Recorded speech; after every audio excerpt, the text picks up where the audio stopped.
robbery. Hands in the sky if you got a dream. Learn nothing was blocking me. I was the problem, the only one stopping me. I didn't like it, I had to refocus. Now I'm devoted, I know where I'm going. Controlling emotions, I'm owning the moment. In order to get it, see, you gotta want it. Flow make a living break. Confessions over these 808s. Don't sleep on the key, better stay away. I mean, for heaven's sake, I'ma be the best. Came from the endless, lane walk games, bitch with the chest. Beating on my chest, trying to get my rest. Watch me while I flex. Every win is a blessing, and every L is a lesson. So when I run into rejection, I know it's only redirection. I see the blessings right beside me. The chances of quitting are likely. I do it like I'm in my Nikes. Don't make excuses, they never excite me. Quitting was never an option.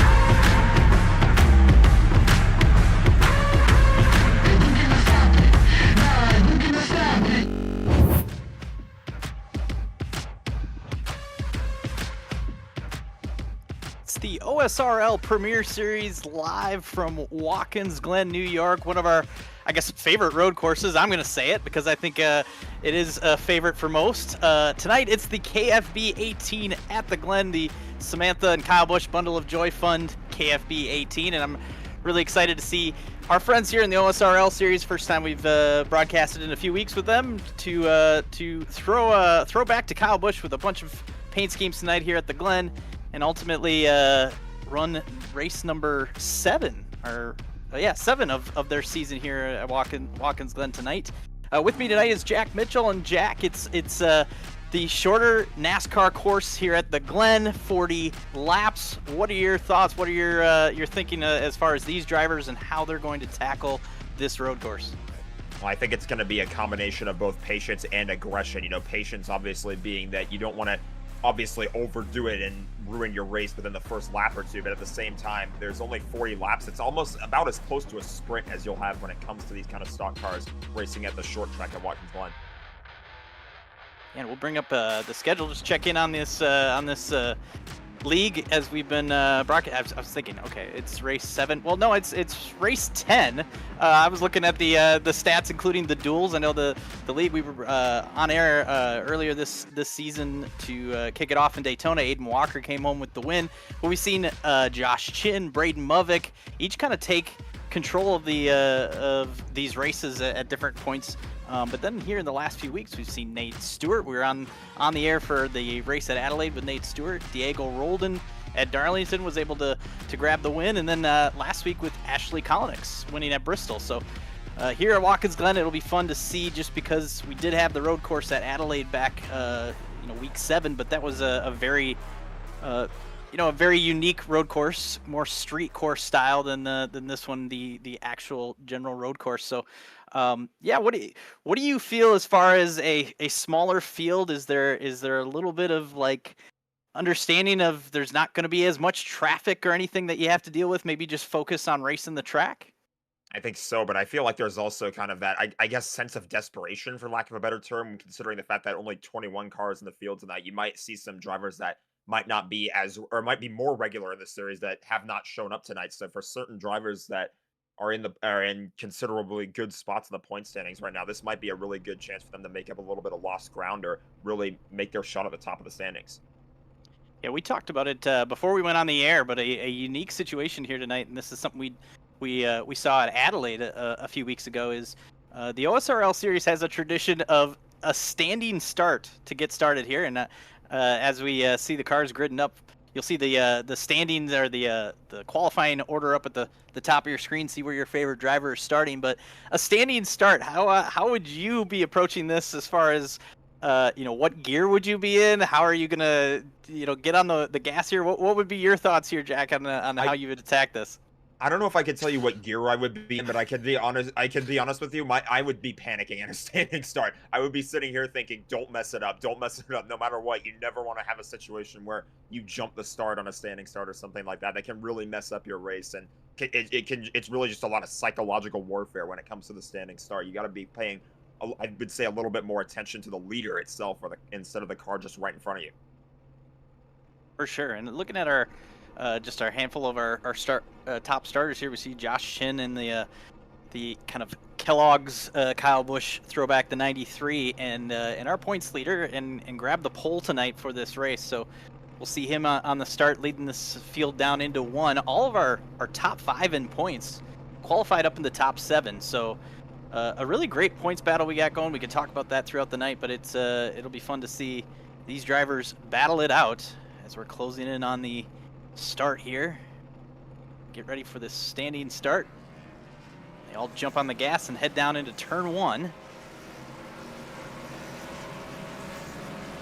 Just like that, the KFB18 is underway here at the Glen.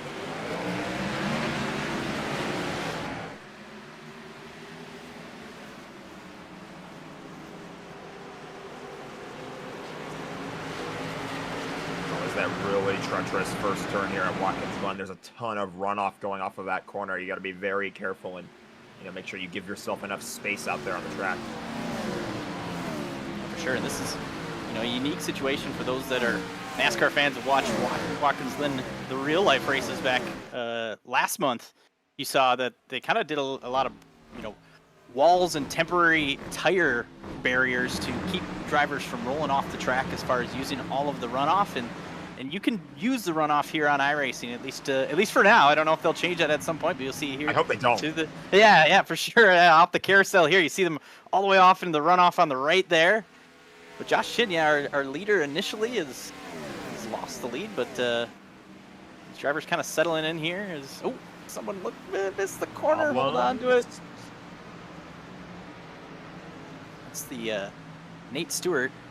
And I want to say for our fans watching at home, a lot of these drivers running Kyle Busch throwbacks, they were told they could run with whatever number that they wish. If it's a Kyle Busch number, I see the 46, which is actually typically the 39 of Aiden Walker. So bear with us tonight as we learn these drivers and what schemes they are. They had to really test us with this, but it's a great way to honor KFB. Yeah, it absolutely is. It's not lost on me that we're running this race in honor of one of the legends of this sport. I mean, industry titan, I feel like, is not even a term that comes close to describing who Kyle Busch was. And, it's just something that I think still a lot of people are definitely in shock at that loss. But it's a great thing to see all these drivers coming together, honoring his memory and running these paint schemes. Obviously going to test us out a little bit with the variations of numbers in some cases. But, yeah, really good to see all these tribute paint schemes here tonight. See Isaac Johnson, his usual 33 car there. You got just a little bit high through the carousel, and Jonathan Oates looked to the inside, just a little bit of contact, but ultimately they get kind of squared away and back rolling. But here Oates looking again to the inside in that final corner, but Johnson closes the door, going to hold on to that 6th spot. 2 laps in.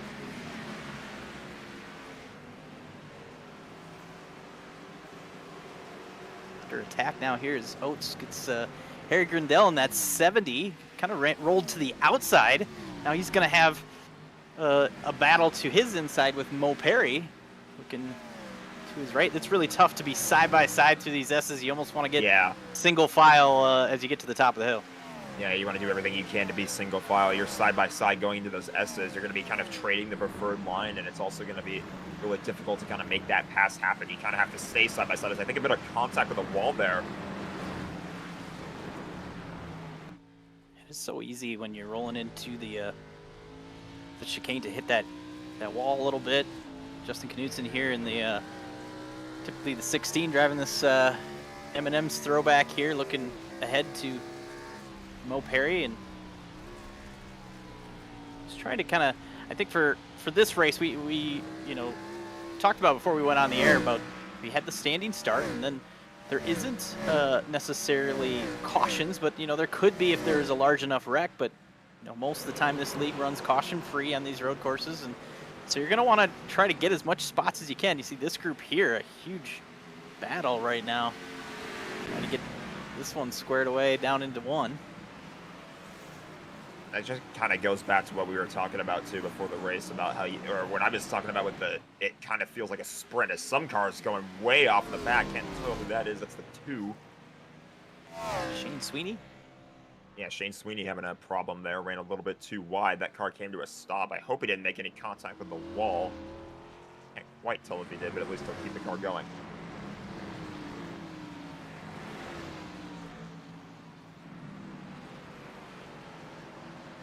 Really like that old school ditech.com scheme up front. We have the Banfield Pet Hospital 46. Kind of remember that one for years ago on the truck.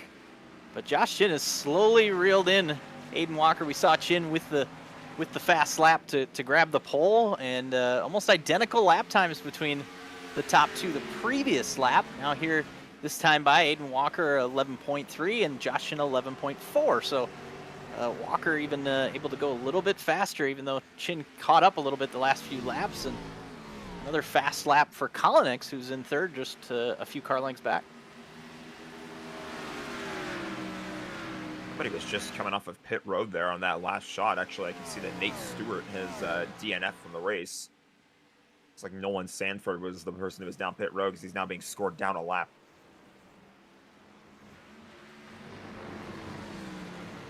Yeah, Nate Stewart is kind of been the spoiler in a handful of the races this year. We talked about it. His win at Adelaide came in there and was really just kind of, for a road course, was really great on the strategy, understanding what the tires were able to do, where a lot of the competitors were worried about tires and grabbed sets way too early, and then ultimately he kind of just waited it out until the end and was able to grab the victory. But kind of we got a incident back in the S's. Looks like that includes Trey Patton in the 0-1, and then is that Sweeney again? Yeah, in the 2. That is Sweeney. Significant damage to the front end of that race car. Again, did not think that was necessarily going to bring up a caution. Obviously, with admin-controlled yellows here, it was only 2 cars kind of by themselves in that one tight area of the track, but both of them do get it back going once again.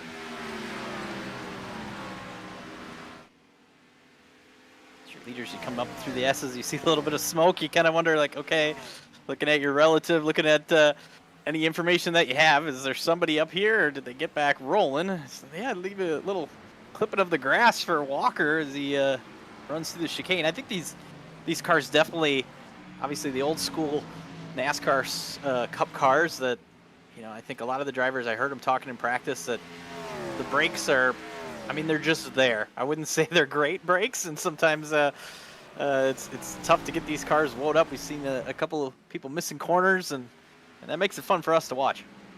Yeah, it certainly does. Obviously, it adds that whole extra challenge if you're kind of fighting with your own car more than you are the other drivers in some circumstances, when you're kind of running all by yourself, not really battling for any position. As one car around. Ruby Estes in the 10. All running back to pit road. And that was a battle amongst Madeline Roten, Ruby Estes, Brett Bennett. They're all near each other. It was really a tight battle here with these drivers. Here's Levi Wolf in the 7. Looks like Roten here and Bennett are going to battle down into 1. Yeah, it happens so quickly here, where all of a sudden you get a car that maybe is trying to find its footing, and it kind of stacks everybody up. You see there's no cars up in front of this group, just because I think this group has been battling and has kind of lost the rest of the pack, just racing each other, as Bennett got past there, entering the S's by Wolf, and we'll head down into the chicane. Kind of that war of attrition that you have during races, where it's like, on the one hand, if you were just running single file, you would be working together, but at the same time, with only 40 laps left in this race, or with only 40 laps total in this race, I would say, there's not a whole lot of time to make up lost ground. So you really want to try and push for whatever positions you can, but at the same time, you don't want to do anything too crazy that's going to hold up your battle, because then you're just going to lose more and more time on the leaders. Yeah, we talked about it before we went on the air tonight, about the strategy of tonight. You said 40 laps. It's not a very long race. We saw at Adelaide these cars. I think it was just kind of the package and the setup that they ran. It's a setup that they all use, and sometimes we'll even have somebody set up from the league. And the setup they had at Adelaide just kind of didn't wear the tires. But I think you and I talked about it a little bit, that I think that the tires are going to be part of this. We don't know as far as if some of these drivers are going to try to go the whole way without tires, maybe make one pit stop. I don't know if they'd make more than one, but it'll be fun to see what everyone decides. It's kind of like stock car racing meets F1 in a sense. Those races where you only kind of pit once during the race. You have a 1-stop, 2-stop strategy. There could be quite the variation when it comes to those strategies. So It's going to come down to executing really well on pit road and not making any mistakes as well. You don't want to have a problem on pit roads, just speeding or missing your pit stall or anything like that. That's going to cause you to lose some time. Isaac Johnson and Oates. We've seen Jonathan Oates and Johnson here have been battling really since the start. Oates was able to get by Isaac Johnson. You see Johnson there getting on the brakes and even swerving the car back and forth, doing everything he can to get the thing woed up. But, Jonathan Oates up to 6th now, and one of our top 5 in the points. Just having all these front runners up here in a great championship battle so far this season. This is a league that doesn't run any playoffs or any chase format. It's straight up points with a drop in there. So it's great to see such a great battle, and really question mark as to who's going to win this title. Grindel back in 8th. Back a little bit farther. I believe this is the 83 of Marcus Smalden. Throwing us off with the 87 look, but I love that scheme. That's a pretty cool old school Ditech.com scheme, but still up front, Chin is trying everything he can do to get around Walker.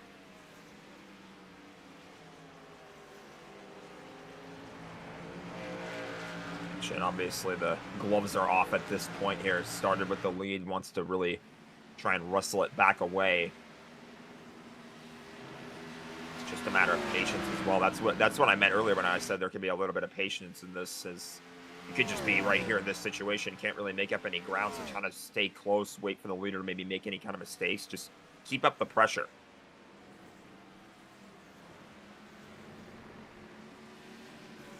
You see them every time they go through the chicane, especially these front runners. They're not afraid to dip a wheel off, and I think that sometimes that's the fastest way, to be able to cut those corners off and grab everything you can.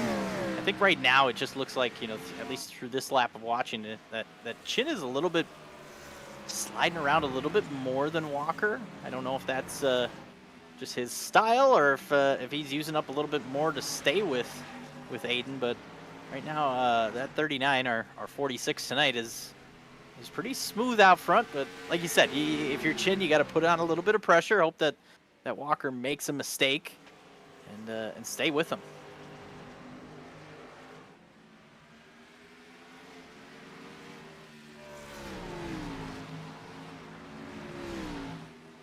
Great shots here through the S's. It's awesome to see such a cool race course and how it goes up and down. I think even through iRacing and TV, you don't even know how much the elevation changes and how, especially in this car, how tough it would be through the S's with kind of the weight changing as you're driving through them. It's kind of a crazy place to drive.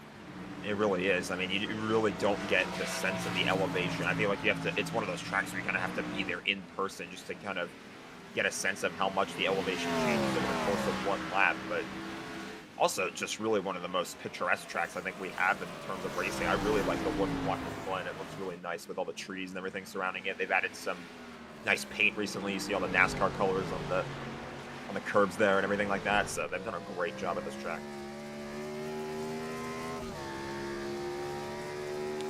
Here, Chin, basically the 111.46 for lap times. His fastest lap was that 0.2.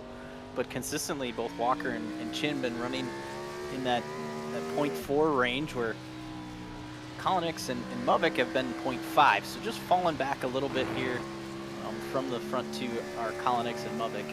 But ultimately, you don't know if these two up front have been using up their stuff a little bit more, or if that's just the pace that these top 4 are able to run. Look at Chin, maybe a little bit farther back of Walker that we've seen so far. That a great job through the chicane to close back up here. He's look ahead to see, you just feel like from where we're riding here, that Josh Chin's feeling the same way, where he's right there. You feel like you could reach out and grab him, but just still so far away. Probably one of the most agonizing feelings in the race car is kind of just seeing the car in front of you. It feels like you're right there. You might be able to do everything you can, but they're just a step ahead. So when you saw that earlier on that lap, Josh was trying to use that runoff a little bit more to gain a little bit more speed during that straightaway before the runoff. So on the front stretch right now, we'll see if he tries to maybe do that again, use a little bit more of the runoff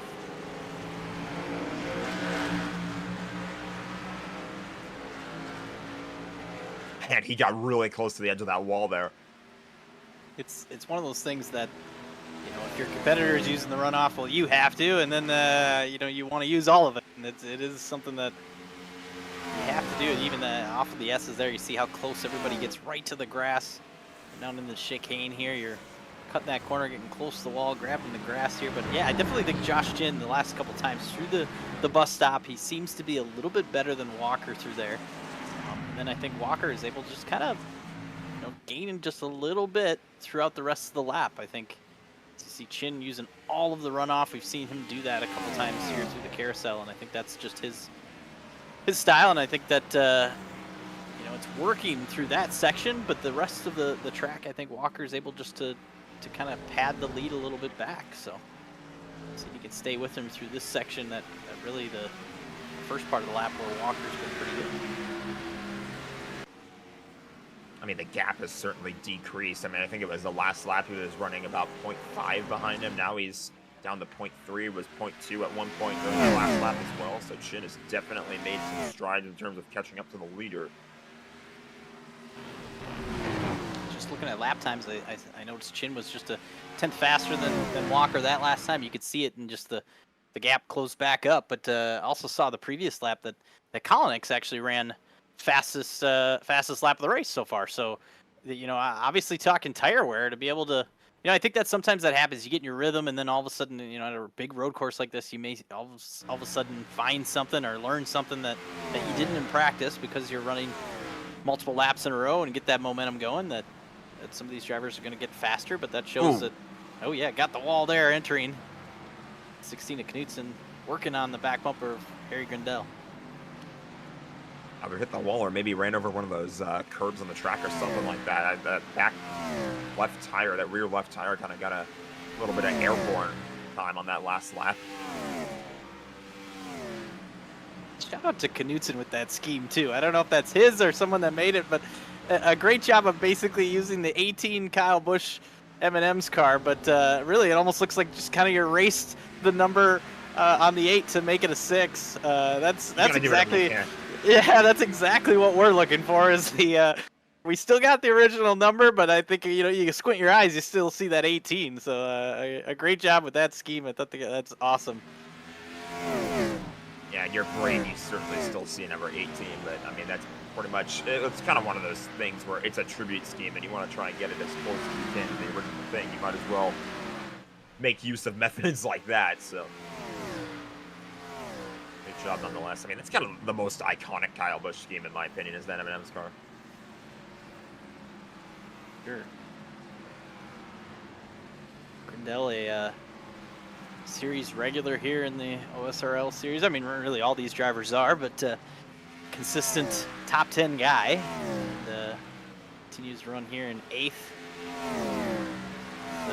Plenty of pressure from Knudsen. You see Mo Perry back behind in 10th, and then Chris Lilly in the 48, running in 11th. Just kind of missed the quarter a little bit there. That runoff is in a good spot to help you get back on track and keep it going. Hold on to it.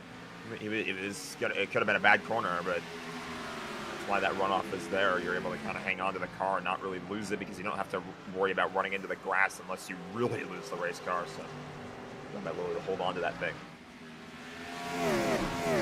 I believe this is a Lowe's Kyle Busch throwback. I don't think Kyle ever drove the 48, of course, but I know he drove the 5 Lowe's car in what was, I think, the Busch Series when he started for at least a handful of races. So you know, Chris is a usual driver of a 48 Jimmy Johnson scheme, so really cool to find a Lowe's Kyle Busch scheme maybe, and still use his usual 48. So great job by Lilly running that scheme here in 11th, but trying to stay with this other 3 is, look out, hold on to that Knudsen all over the place. As Mo Perry has really closed up on him.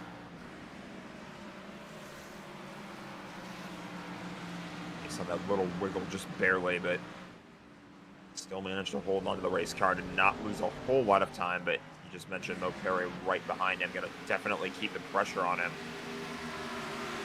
Lost a little bit of time down the front straightaway. I would have thought maybe he would try to use that opportunity to gain a little bit, but Still hanging on to that race car. Now might try to lunge on the inside. A lot of runoff by both of these cars. This is going to be a tight squeeze going into this turn. This battle here, basically trying to give each other enough room to get through. That's going to bring Chris Lilly right to the back bumper and going to make this a 3-car battle. And that happens, you know, especially a great job by Perry and Knutson to give each other room, but it definitely just slows the pace and gives Lilly the opportunity to get back to them. Oh, Lilly went through the grass on that corner. I don't think he's going to gain that much time at that point, but he'll probably gain it right back if these 2 cars ahead of him go back to battling like that. But as you said, it was a good job by both of them to give each other space. It's going to be a really tight squeeze coming off that first corner, but both managed to allow each other enough room on the racetrack to have that battle. But like you said, the only problem is that allows the 48 to gain back up on them. So that made it a 3-car fight for this position. Definitely seeing a little bit more slipping and sliding around, and we're closing in on that halfway point. So I think if you're going to make a pit stop and grab a set of tires, I think that you're going to see it around this midpoint of this race. So we'll see if anyone decides to do so, or if this is going to be a full-out 40-lap race with no pit stop. See some tire marks off in the grass there. I don't know if we saw them previously. I see Trey Patton just took it to the to pit road on the 0-1. So I'm not sure if there was an incident there or what, but still about 17 cars on track right now of our 21 that started this race. Oh, I think Chris Lilly just had a bit of a mistake there. You saw him using the regular part of the racetrack there instead of the dog leg. He went on the straight portion of that part of the track. So you can tell right here, almost looks like he's slowing down, like the penalty that is served from that, or hopefully not something worse as far as damage. I mean, I don't see anything too significant on that car. I think the penalty is, I could be wrong, they could officiate it differently, but I know in real life the penalty for this is you have to stop the race car on that straight part next to the dog leg, and then you can start going again. I don't know if that's what he has to do here, if there might be something else wrong with that car. I think he's good to go because he is still keeping it on the racetrack. Yeah, if there was something wrong with the car, I think he would have pulled on the pit road right there, but yeah, probably was just kind of slowed down because he had to do that stop and go penalty right there on the racetrack, and that's why he's slow. Meanwhile, back up front, Josh Chin still within striking distance of Walker, but Walker's been able to maybe add a car length or two to this lead.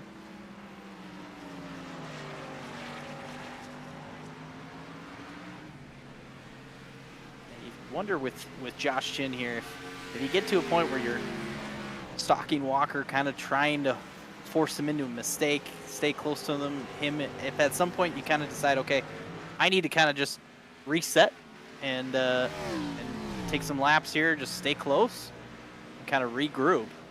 I see now 5th place William Schmidt has hit pit road, so that's our first driver to hit pit road in this front pack here in the 79, that NOS Energy throwback scheme.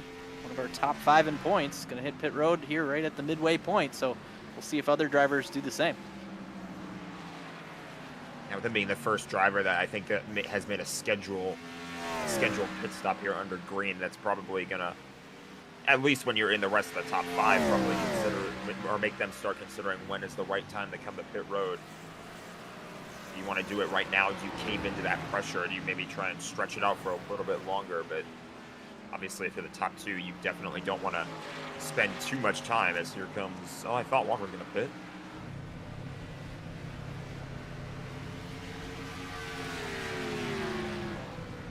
They go below that line, that pit entry line, that made me think they were doing a pit road. But yeah. Battle is still continuing on the track.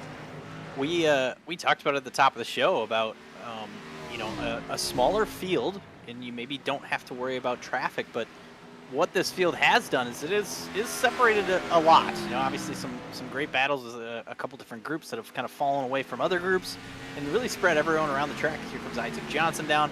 I think what could happen here is as you make these pit stops, you could have drivers pitting and then coming back out amongst other packs of drivers, other groupings of drivers. So you know, part of the strategy might be just pitting to make sure that you're not mixed into the traffic. You look at Isaac Johnson and Chris Lilly, we're just down on pit road. By the time they leave here, it could be something that Walker and Chin are going to be racing around them. So that might be part of the strategies when you make this pit stop, as we see so many look like are going to do around this midpoint, is making sure you do it so that way you don't have to race around too much lap traffic.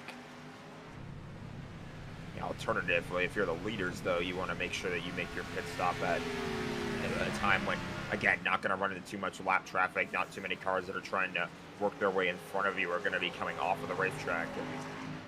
It's just all about timing for these leaders. I'm going to have to be paying a little bit closer attention on these next few laps as to where the cars that would cycle around to the lead would be when you make the win.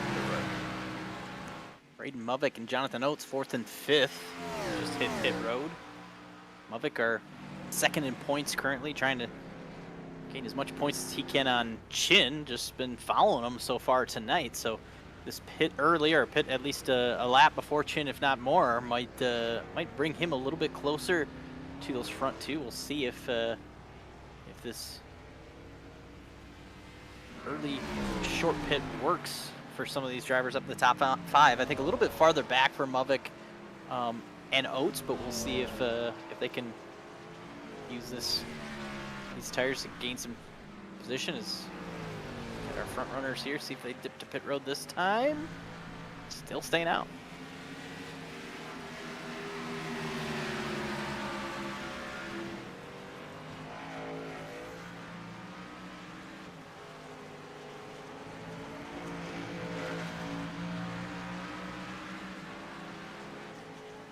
Definitely makes you wonder if these drivers are going to consider, you know, if you're these front runners running a little bit long here just to make sure everybody gets through the pits, like we said, before you pit. I don't know, you know, potentially if some of these drivers are good enough to make the tires last, even if you're a second slower than the drivers that have gotten the tires. This is a short enough race that they're not going to get back to you. It took, you know, about 40 seconds to make a pit stop here, so even if you're losing a second or two per lap, it's going to be tougher for those drivers that pitted to catch up to these front runners if they were going to try it on one set of tires.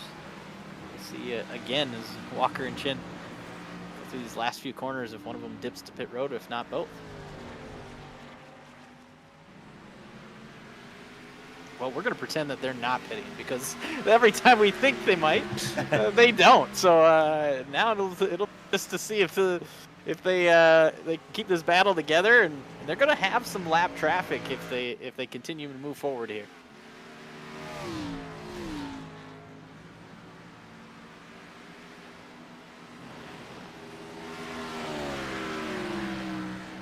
The gap is also kind of increasing right now between the top two.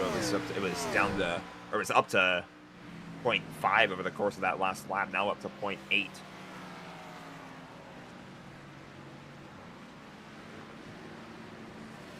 And I'm just looking at some of the drivers that made their pit stop already, just kind of back on the track and rolling now and seeing what lap times are, and they're all pretty similar to our leaders. So I think ultimately, you know, the tires might have been something that a lot of these drivers are grabbing just for comfort, you know, just to, you know, they maybe feel like they're at any moment going to wreck just because they've used up their tires, but maybe not a huge difference in pace. So I think that might be, you know, potential for some of these drivers in the mid-pack that did pit. Really our top 5 now, including our front 3 from the start are currently still the front 3, but Grindel and Knutson up 8 spots each up into the top 5 because they haven't pitted. Lower car in the back there, that last shot.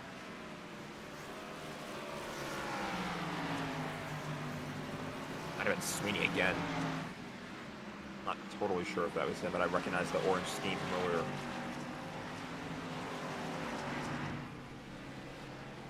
Tough night for Shane and a couple other drivers. We saw Rubies said went around and towed, called it a night. Nolan Sanford also had an issue in the 52 early on in this race, and then we saw what happened to Nate Stewart, a winner from earlier this season, that made a mistake early on and unfortunately ended his night early. So a little bit of attrition for some of these competitors. Ultimately, a lot of drivers keeping it on the road and moving forward. It's a tough break when you have an incident that early on in the race. Obviously, you want to have the best points day you possibly can, especially at a race where there are less drivers in the field, but at the same time, it can be a little bit of frustrating. You know, it's that old racing saying, you can't win the race on the first lap, but you can certainly lose it. It doesn't just apply to the first lap, that applies to any lap in the race, so really just, if any of these drivers still out there keep soldiering on, you just never know what's going to happen to the other drivers in front of you. I mean, these leaders, for all we know, they very well could end up on pit road over the course of these next few laps, and you're basically in third or fourth or fifth. That's kind of your go signal at that point.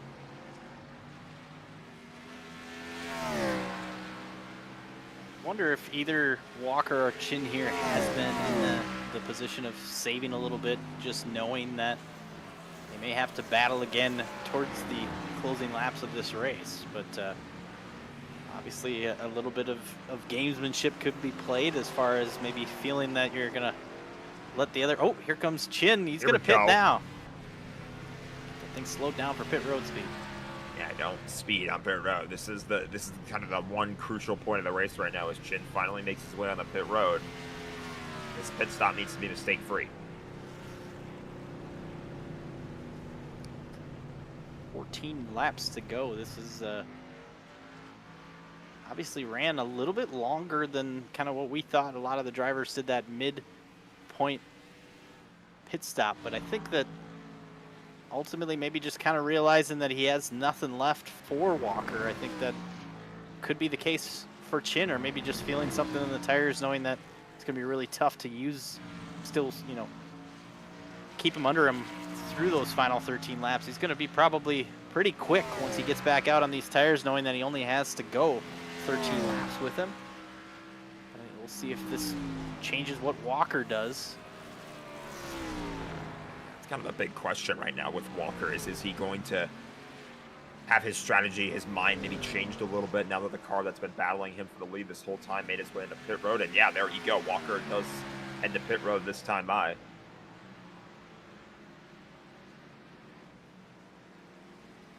That's going to leave the lead over to Ashley Kolonix. Going to take control of this race now. We'll see if Kolonix decides to try to run this thing out. Now, a 22-second lead back to Grindel. So if you think you can make the tires and maybe even the fuel, because I kind of looked at the fuel run, was about 40 laps. You can make your tires and fuel last. Can you make it that far, or were we going to see the 22 pit? Meanwhile, I have to check on Walker and Chin because they're going to be exiting pit road here. It's going to be a close battle, I think. Walker's going to get out in front of... No, it's actually looking ahead here. Yeah, no, it's Walker in front of Chin. You see Chin a little bit farther back, but they have some lap traffic they're dealing with here. You see Grindel kind of mixed in between Walker and Chin just on those, on his strategy. He still hasn't pitted, so kind of a mix up here as they get off of pit road and mix in with the rest of the drivers. Yeah, assuming the leader does not try to stretch it for the rest of the race, these two are going to be kind of caught in this battle for the lead still, but there is that buffer of lap traffic between them, and yeah, the 22 just made their way on the pit road. Let's see what this battle for the win will come down again to Walker and Chin, but a great job by Hayden Walker. You know, no panic there. You saw Josh Chin make that pit stop, and I think the first thought I had was, well, that's going to be a great way for Josh Chin to get back on track, use those fresh tires, even if it's only for that 3/4 of a lap that that Walker's out there on the old tires, that Chin was going to be able to gain some time on that 39, and really Walker did a great job executing the lap and was able to not only stay in front of Chin, but even gain a little bit of time. Now Josh Chin just ran the fastest lap of the night, so on that previous lap, so he's given it all he's worth. I will say Chin was very good on the start staying with Walker. Walker had the great job on the initial start, the standing start, but Chin was definitely able to stay right with Walker on the fresh tires at the start of the race. I wonder if he just is a little bit better on fresher tires here, if he's going to be able to chase Walker back down. We'll have to watch to find out.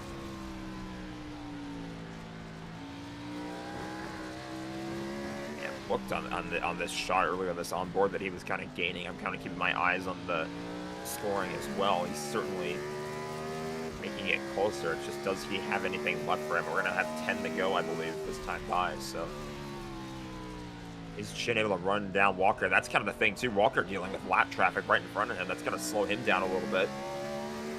Allow Chin to really make some gains. Back under a second this time by these first couple of corners. I was say Marcus Smaldon, really, Walker closed right up to Smaldon going into one, but then through the S's kind of lost a little bit of ground to the back bumper of that, which would be our first car a lap down. Smaldon, the last car on the lead lap right now. Oh, gonna sneak by through the bus stop. I think Walker knows he's got to make quick work of Smaldon there just to keep moving, because Chin is there.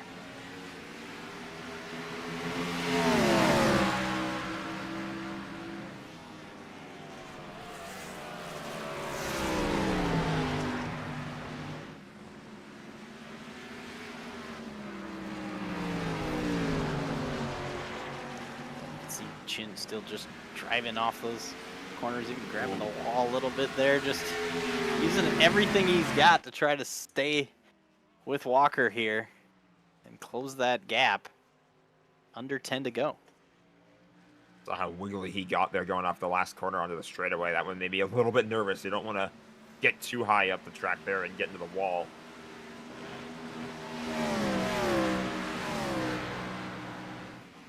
This though, even if Chin is not able to run down Walker for this race win, he's probably going to be pretty happy with his points haul here today.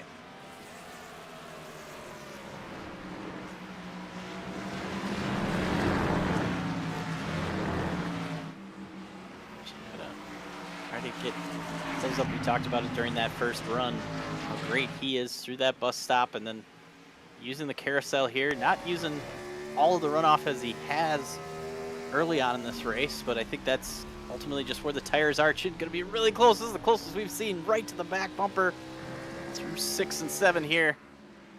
Down to the final corner to see if he can, just got to stay close enough to maybe make a braking move down into one. Yeah, maybe try and bait Walker into making some kind of a mistake there. Walker gained a little bit more down the straightaway that time, but Chin is still going to be right there. If he gets better use of the runoff, I think is the question for these first couple of corners.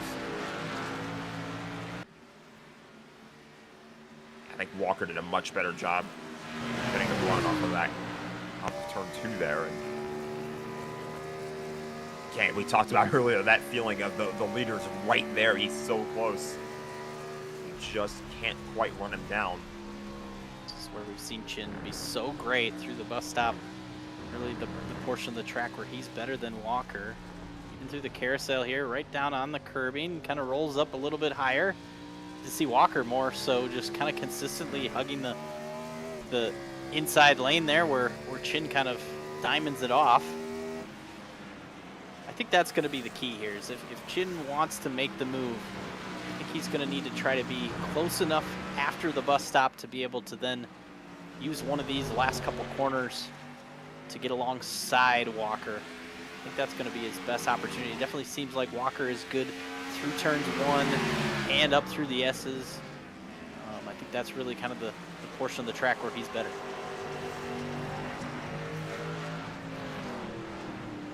Ooh, Kolonix. Oh, wow. Final corner, big damage on the front. Not sure if there was an issue their own or if there was a issue with somebody else, but tough break for the 22. Still rolling in 4th here, but only lost 1 position, but 5th and 6th not too far behind. We'll see if that makes any changes to our top 5. I think it might. I mean, you saw how much slower the 22 was compared to the other cars that were right behind them, so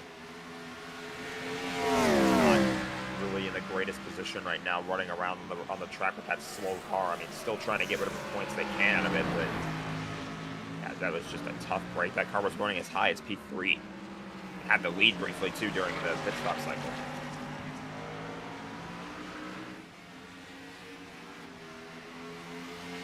I also wonder now, as we see these front runners battle this out, 7 to go. Just wonder, obviously 2 drivers that have done a great job tonight, really just perfect from both of them. They've managed to now extend that gap because of the issues with the 22 to 15 seconds back to Mavik.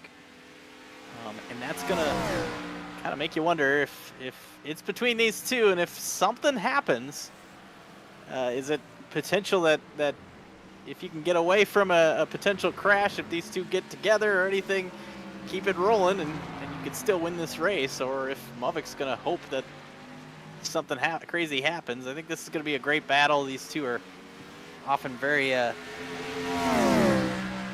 clean racers and putting on the show for us tonight. Look at Ashley Collins in a 22. Again, just kind of not really. It doesn't really look like he's slowed down that much ever since that wreck, but a little bit slower than before. It's about to make it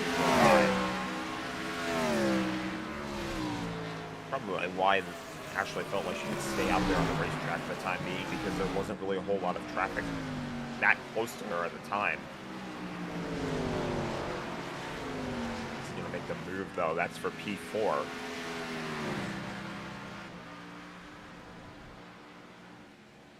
We talked about at the start of the show how our top 5 in points all started up in the top 7. They're all up in the top 6 now.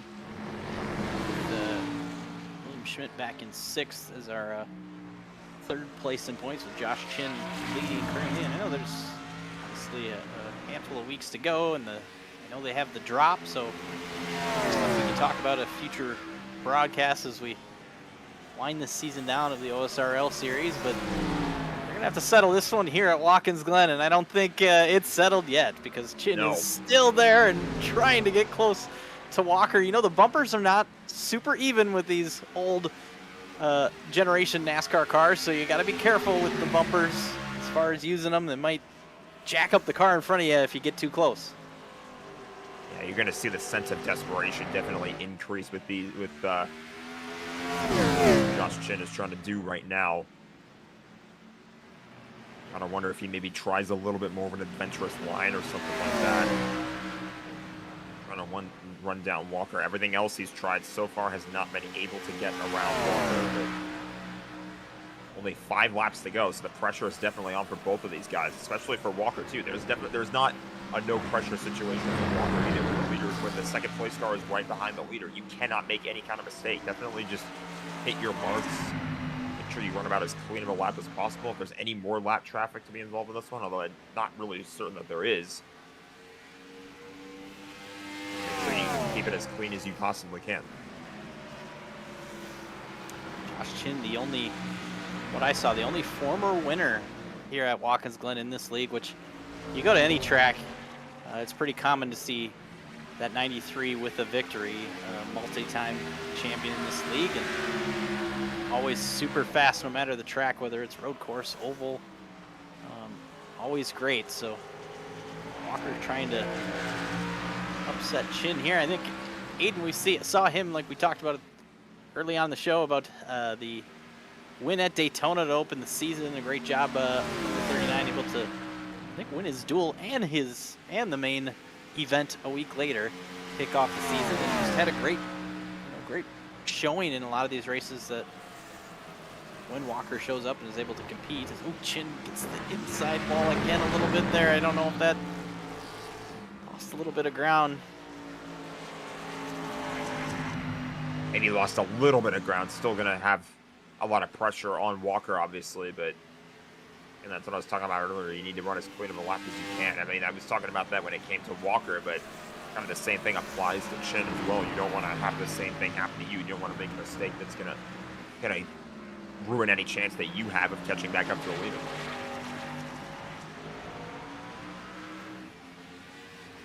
as much breathing room as Walker's really had since the pit stop here, or at least since the couple laps after the pit stop where Chin had to chase him back down. Walker, you know, I don't know if it's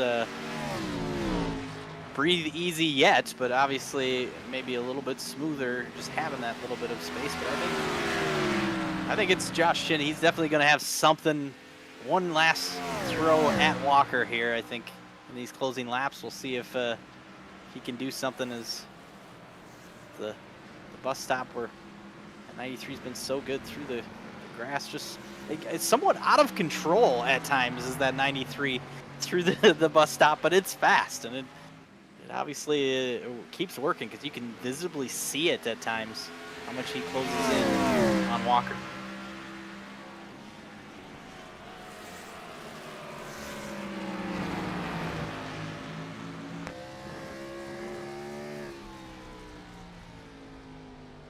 I'm watching the timing tower on the left side of the screen here again. Josh Chin really trying to do everything he can to reel in Walker, and only 3 laps to go. So I feel like this lap kind of right here is the most important one. If you can reel him in on this lap and get back up to his back bumper again. We saw they were a couple laps ago. They were really, really close. It was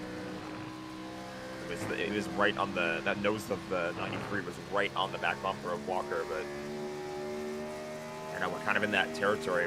Correction, we're at 2 laps to go right now, so I think it's really the most important lap right now for Chin. If you cannot get that close to him again, that could be all she wrote. I think maybe more contact with the wall there. Josh Chin is certainly trying.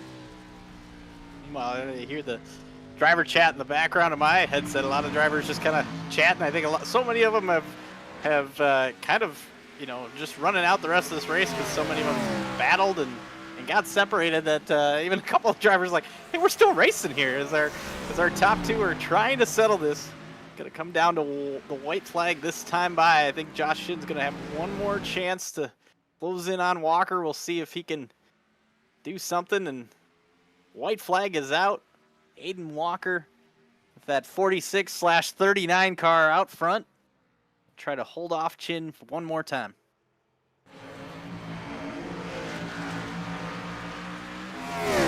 Made vibes of Chase Elliott's first career win. He had Martin Truex Jr. right behind him.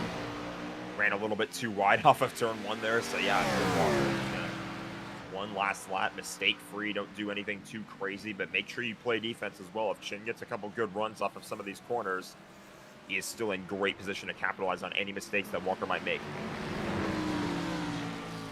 Chin was definitely, probably about the smoothest he's been through the bus stop, but I just don't know if that's been fast enough. It almost seems like he's been faster when he's been out of control a little bit, but he's kind of got a little wide there off of the carousel. I think that just maybe not close enough to make a move on Walker. The bus stop, like you mentioned, that was the strongest part of the track, but not really able to do anything anywhere else. For sure. Nice job by Josh Chin to put the pressure on for Aiden Walker, but Aiden Walker is going to bring home the victory at Watkins Glen in the KFB18.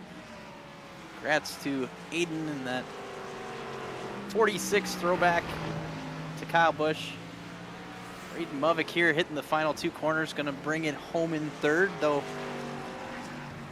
probably a bittersweet run to get to the podium, but ultimately our points leader Josh Chin, the guy he's chasing in 2nd, is Movick. Gonna come home just 1 spot below Chin. Jonathan Oates brings it home in 4th. Collin's able to save a top 5 in the end with the 22. Oh boy. Oh boy. Show at the finish. What a way to celebrate. 79 of Schmidt there. That was kind of that's something I think our buddy Chris Lilly should have maybe done the Jimmy Johnson throwback, missing turn 1 and headed to the wall there that Smaldon did, but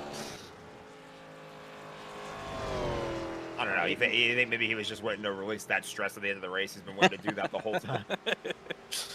I think a lot of these drivers, there's a couple times they probably headed into turn 1 tonight where they thought they were going to hit that outside wall. We saw so many times where obviously the brakes on these cars are there's not much for brakes as far as getting the car woed up, and then when they do try to slow down, they are sometimes missing the corner and then using all the runoff. Hayden Walker is driving back. We're gonna quickly see if we can grab Josh Chin, our second place runner. Josh, you got a copy? I do. Brought it home second tonight. You made sure that we had a show with you and Aiden there up at the front, and you made Aiden work for it. What did you need to get close enough to that 46 or 39, whatever number we want to go with tonight? What more did you need to get there? I needed less dirty air and one brake on the outlap. Trey had a moment through the S's, and that was kind of it. And then the dirty air was just really, really bad. And I think I had a little bit more pace on Aiden, but once he got around me on the start, I couldn't do anything. And it was just trying to get him loose through the S's as much as I can. I think a few times I actually got him tight from packing air. So whatever I was doing didn't really seem to make a difference in help once I was in second. Yeah, it had been frustrating just to be that close and not be able to get there. But for us, it was a heck of a show. Was there at any moment, like, obviously we saw you hit pit road just a lap before. What was kind of the thought on the strategy as far as when to pit? Was there any thought about even coming earlier, or it seemed like you guys ran a little bit longer than rest of the field? I kind of figured I wanted to at least have a shot to lead a lap, and Aiden didn't pit by the window I needed, so I came in.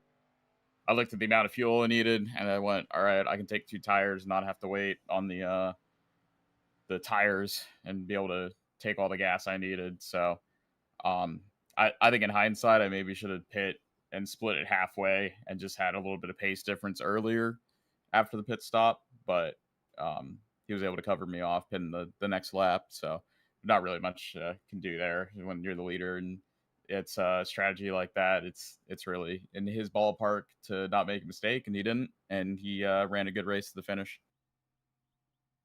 Well, we'll give you this opportunity on the podium tonight to throw out any thank yous or shout outs that you'd like to before we let you go. I'll just shout out everyone that puts the league on. The donations to the Bundle of Joy Foundation, and thank you guys for putting on the broadcast and everyone that shows up and races. Awesome. Thanks for talking to us, Josh. Thank you. It's Josh Shin, our second place runner. We're gonna we'll save our winner for the end, but we'll talk to Braden Movick. Braden, you got a copy? Oh, it's so nice to be talking to you on a week like this. Yeah, you're third place tonight. I mean, can we say best of the rest? I don't know. Like, does that count? I don't know. You brought home a podium, and though you maybe wanted to gain a little bit of points on Josh in the 93, still a solid run. This is a win for me. Every road course I go in is like I'll just be happy losing 10 points or less to Josh, and lo and behold, I think I've just lost 2. So thank the heavens. I think we're tied for the championship league. I could be wrong though. Oh, what a day! What a race for me. My best road course race ever in this league. Good Lord, what a time to have it too. So, we saw throughout this race a little bit of kind of we were kind of just wondering in the booth here, like when are these drivers going to hit pit road? Is it something where we're going to split it in the middle? And we saw a couple drivers pit right around that lap 20, and you did just after lap 20. And we thought, well, maybe a little bit early here. We don't know how far those front 2 are going to run. Is there, what was kind of your thought as far as breaking up the strategy and when you decided to pit? Well, I mean, my strategy really was like I was kind of in no man's land. Ashley was 3 seconds in front of me. Schmidt was 3 seconds behind me.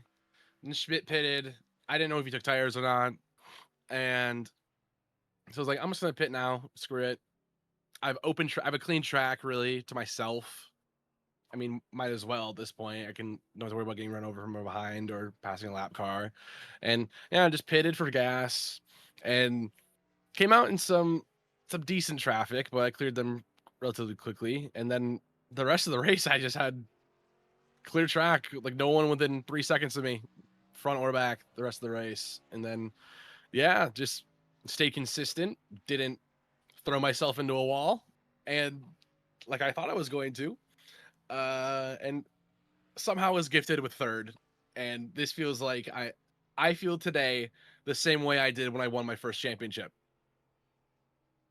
This is my biggest accomplishment in the last 6 seasons of this league since I won my 2 championships. I'm not even joking. This could have just won me a championship finishing third today. Well, it was a heck of a run to bring it home in third. You get the opportunity to talk to us. You get the opportunity also to throw out any thank yous that you'd like before we let you go celebrate. Oh, just gotta thank the drivers for giving me a caution-free race. That's literally all I was asking for. All I wanted was a caution-free race, very straightforward, and then hopefully I could just sneak through. And that's exactly what happened. So I gotta thank everyone today for a clean race, no cautions, and I gotta thank the heavens for not letting me die on this racetrack today. So yeah, thankfully, this is the last real course of the year. I don't have to worry about them anymore. And I can just go to some normal, real racetracks. Go Kyle Busch. Some real racetracks these next 6 weeks. Besides Talladega, because that's not real. Talladega's fake. But other than that, oh, what a day. Thank you guys for broadcasting as well.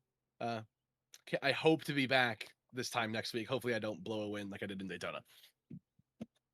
Well, thanks for chatting with us, and good luck the next couple weeks and the rest of the season. Thank you, gentlemen. Braden Movick, our third place finisher. He talked about how close that battle is with Josh Chin. Be fun to watch them battle it out, and really a handful of our drivers up in that top 5 are still within striking distance to these final couple weeks. But meanwhile, it's Aiden Walker bringing home the victory, and he's going to be our last chat tonight to talk about the win. Aiden, you got a copy? Yep. Brought it home in victory lane. Obviously had to work for it. Led pretty much the entire race, but had Josh Chin right there on your bumper pretty much through those 40 laps. What was it like looking in the mirror and also just trying to make sure you hit your marks through that entire run? Really, it wasn't too hard once I got ahead, just because how bad the dirty air was. I think everyone knows that. So, pretty much right off the start when I got that jump, that was pretty much, it didn't really settle it, but it was definitely a big factor, because if you didn't have, well, anything on the, from the pit stop, if you get in dirty air on your pit stop, if you're trying to get to the lead, like if you try short pitting, which we all took fuel only, it was just about whoever got clean air first. Like, if we took tires and we actually had tire wear, Chim probably would have won this race. I'll be totally honest. But since the dirty air was so bad and there's like literally no tire wear, Chim ran a 110 on nearly lap 30.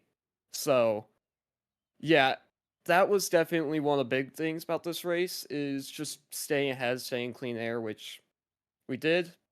We stayed ahead without much of a worry. Made a few worries right after pit stops where I made a few mistakes, which still trying to clean those up, but overall really good day. Pretty happy about it, saying that I haven't been too great this season, so happy to be back in victory lane. So Yeah, brought it home in victory lane at Daytona, winning, grabbing 2 checkered flags during speed weeks to kick off the season here. It was fun watching you do that, and then showing up tonight, I was kind of a surprise on the start. You have that, now I don't want to get you in trouble here, but I'm just going to ask you, because this is the only road course have at least the rest of the season. It is a tradition in OSRL for that standing start. You talked about how important it was. What was your secrets? We were talking about it in the booth. We're like, what gear do you run in? How do you grab the gas? Like, what's kind of that standing start in a old school NASCAR Cup car? What's that like? 3 words: burn the clutch. Yeah, it was. I mean, there's still a bit of throttle control, but like pretty much up until like probably like halfway through first gear, I was just on the clutch, so I wasn't getting wheel spin, which unfortunately for Josh, what he did is just I don't know if he got off the clutch too quick or just had too much rev and got the tires to spin and pretty much past that point, I had such an advantage that I don't know if there was going to be much of a chance for Josh to get down in his turn, which I usually don't see myself too great at starts, but I mean, when it comes to standing starts and these things, I don't know why I'm actually relatively good with. So, I mean, I think I don't know if did I lead at Montreal a little bit, or was I just behind Joe? I honestly forgot. Yeah, looking back, I don't remember, but it's always fun to see you guys take off on these standing starts. A cool tradition for this series. So, a great job with the.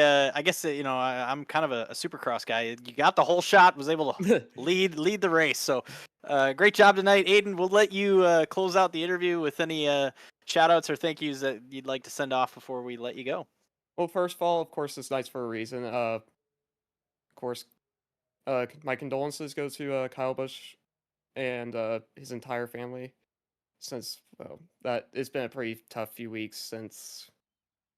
I mean, pretty much ever since 2 weeks ago when the entire post got made about it, and yeah, this is definitely for him. But I also gotta thank for helping me a bit on the strategy. Braden Movick, he pretty much told me that if I pitted pretty much the lap Chin pitted, I would have gone in traffic, so I stayed out an extra lap, and that actually really worked. So I have to thank him a lot. It helped both me and him because it's helping him in the points. But yeah, definitely a lot of thanks to Braden, because that strategy would have not worked if it wasn't for him. So, and then also I gotta thank my sponsors: Colgo Motor Company, Blue Line Tennessee, Lively's Custom Diecast, Beamstock Cars, Hyperco Coils, and SKS PCR, sorry, for another great car.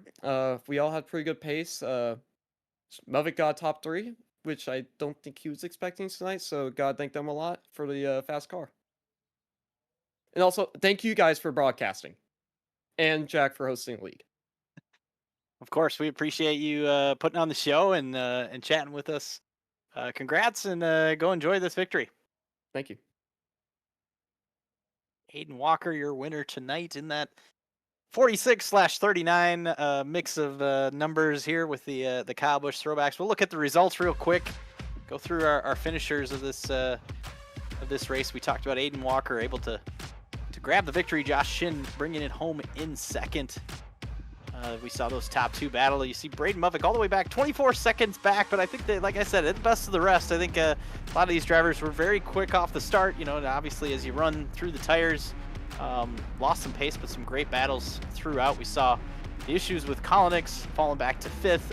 Oates was able to get around Ashley at the end there to grab 4th, but top 5s for all of them, running the top 5 all night. William Schmidt in 6th, one of our points battlers as far as up in the top 5 in points. Isaac Johnson, Harry Grindell, Mo Perry, Justin Knutson, and a bunch of the OSRL regulars bringing home in the top 10. Yeah, I mean, it really is just a great job for a lot of these drivers to just really keep it chugging along, as you see all these drivers 11 through 20 finishing multiple laps down, some of them out of the race. But I think this is just kind of one of those quintessential road course races. Finish where you can. The points all count just the same, and some drivers sounded, we were talking to, I think it was Braden earlier today, he sounded really excited about being able to finish where he did. So yeah, I mean, just keep chugging along. You never know what's going to happen. I feel like that's kind of the thing that comes to every racetrack, but road courses especially. Yeah, some of these drivers in the back, Shane Sweeney, Trey Patton, Ruby Estes, Nolan Sanford had issues we talked about. Also Nate Stewart brings home 21st, our first car to be knocked out of the race tonight. A guy that we thought was going to contend too, just because of the win at Adelaide earlier this season. Would have been interesting to see where he would have mixed in with those front 3 if he was able to get going, but unfortunately got caught up early, and that's our finishers tonight. We'll take a look at the schedule real quick before we head off for the night and look ahead to the next handful of weeks. Watkins Glen, our race number 10. We talked about Talladega, Nashville, Chicagoland, Rockingham, and Auto Club. A great mix of tracks. What stands out to you, Jack, as far as the final 5 weeks here for the OSRL guys? Definitely Talladega. I mean, when you look at a track like Talladega, that is basically the ultimate wild card. Anyone can win that race. It doesn't really matter where you start as long as you're able to, keep it clean in the draft and everything like that. So I feel like that can really provide a massive shakeup to the point standings. And, only time will tell, and you never know. Some drivers that are really high up in the points, they might do really good at the drafting tracks. Others may not, but I really just feel like that could be a massive shakeup of the points depending on how it all plays out. So definitely curious to see what's going to happen at Talladega. Yeah, looking there, it's Nashville Fairgrounds. I didn't notice that the first time looking through there, but a kind of great mix of, like you say, the super speedway, short tracks with a lot of character in the Fairgrounds and Rockingham, and then Chicagoland, of course, a great mile and a half on July 2nd. Just a few days before NASCAR returns to Chicagoland. And they finish the season off in Auto Club. Lots of great racetracks. Some great racetracks for our friend Kyle Busch. I know tonight's KFB18 supporting the Samantha and Kyle Busch Bundle of Joy Foundation. It's bundleofjoyfund.org if you want to donate. I know some of the league drivers were donating tonight. I believe there was some incentive for running a Kyle Busch scheme, putting us to work, trying to make sure we knew who was driving, but who's driving what car. But it was fun to see all those schemes and a great way to honor Kyle with a great race tonight. So, Jack, thanks for joining me. Hope we can do another one down the road. Yeah, absolutely. It was a fun one here tonight. Looking forward to seeing what the future holds. It's the OSRL Premier Series here on Split Second Broadcasting. We will talk to you next week.